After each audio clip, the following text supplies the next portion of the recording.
Well, it is probably not surprising that a man who has long been arguing that China is eating our lunch would throw up at a Pacific trade deal that he argues is still going to put China in the driver's seat. China's not part of that. It's a sort of a counter to that.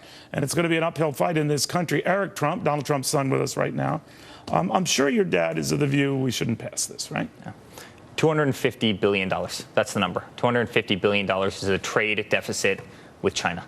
He's sick of seeing the jobs go overseas. He's sick of seeing our money go overseas. He's sick of seeing... The theory behind this pact is that it would mitigate that. Yeah, I don't know if it does, right? Nothing we've done thus far has mitigated. I mean, I think we should try and get employment back into the U.S. We should stop shipping jobs over there. We should stop manufacturing all our products over there. You know, it's interesting. You know, the boats come into the harbors, right? L.A. and New York, and they're totally full. And they leave, and they're 20 feet taller because they're totally empty, and they're going back over. And, you know, he's a patriot. He wants to see the nonsense deals with all these countries stop. And, you know, he wants fair trade. He doesn't want free trade. Yeah, but it also seems to me, Eric, that he would bring on a trade war because he says that China isn't playing fair.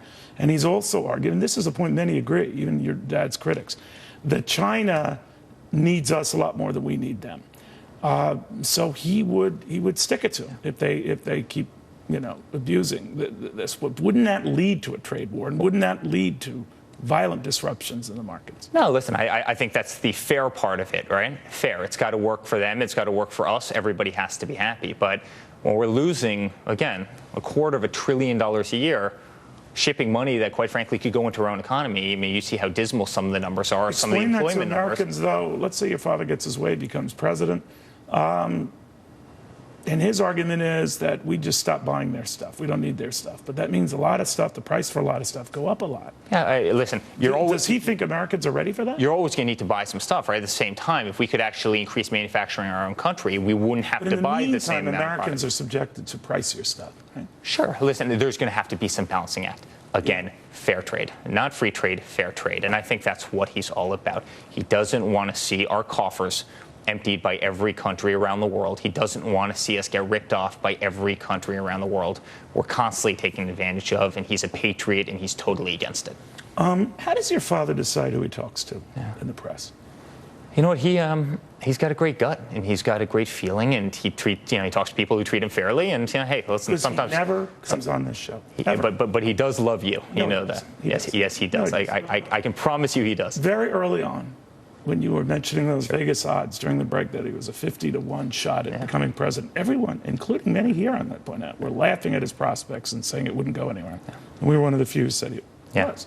So I just wonder whether it's something I said that upset your father. I will get him back on. I promise you that. Does he not like Italian-American anchors? I think he loves Italian-American anchors. We'll talk to him because I'm very angry at him right now. I absolutely will. It will be a long day. Let me ask you about you. I mean, when the talk was that you and the family were very nervous about a year ago when he would tweet and say all this stuff. And I think the read was, Dad, kind of cool it. Now, I think you and your sister in particular said that never happened. But here he is running for president, and he's tweeting even more outrageous stuff. But it is registering. That rage is registering, no doubt about it. Do you ever try to dial him back, or do you think, Dad, it's working? Honestly, the exact opposite. In fact, somebody published that story saying, we all got this little conspiracy together to get him. I could picture that. There was no one more supportive of the man than me. I mean, he's my best friend. He's my mentor. I happen to work with him every single day. I mean, you know how, on a personal level, you, of all people, know how close we are.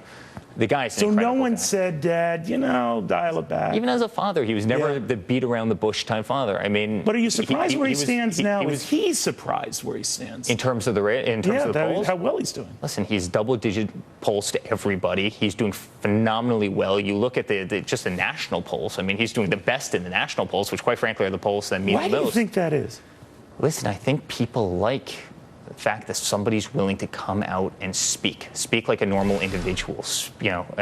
He relates to people. He's a very pragmatic guy. He's a no-nonsense, no BS type guy. And I think that really resonates after a lot of lip service and a lot of political speak for many, many years. I think that really hits home. And quite frankly, it's not just on the Republican side of the aisle. It's on both sides. Oh, no, you're right about that. Now, did you go to Wharton like your dad? I went to Georgetown. You went to Georgetown. No slouch in your own right. Now, here's where people are getting a little concerned about your father's tax plan. It cuts to rates across the board.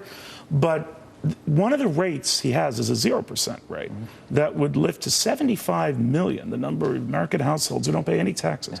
So the criticism you hear of that, Eric, is everyone should have skin in the game, some skin in the game, and now half of all American families won't.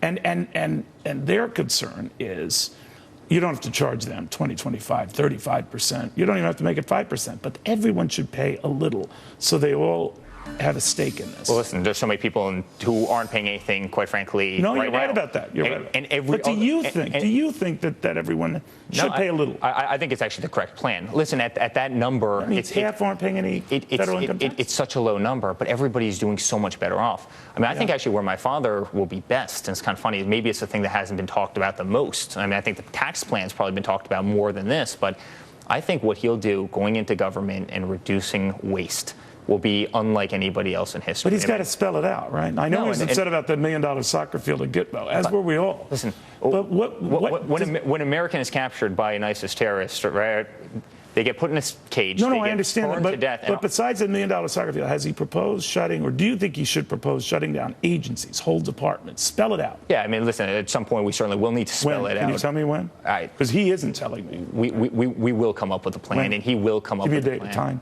I can't give you a... But we will come up with a plan. He will come up with a plan. And hey, honestly, but aside from plans, when he gets in there and he sees the nonsense, it will come to an end. When you're used to running your own company and every single day you're negotiating for every single penny, believe me, you'll take that to the White House. And that's what the man will do, quite frankly, better than anybody. I see it every single day. I see the way he negotiates. He will be absolutely incredible. Would you have a role in his administration? Would you want one?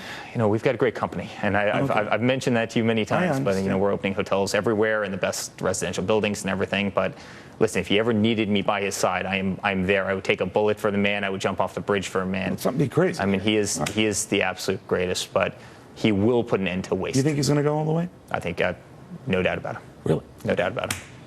Well, I'll give you my best. Just remind him I'm Neil Cavuto. Used to talk to him all the time. I'll get him down there. I'll go give him I'll give him a little nudge when I get back to the office. Because I'm offended, and I'm deeply hurt. I'm going to cry. He does truly love it. Well, I'm not going to cry. But, he's not seriously. He's Very not good. the crying type. Come on, guys. Very good seeing you again.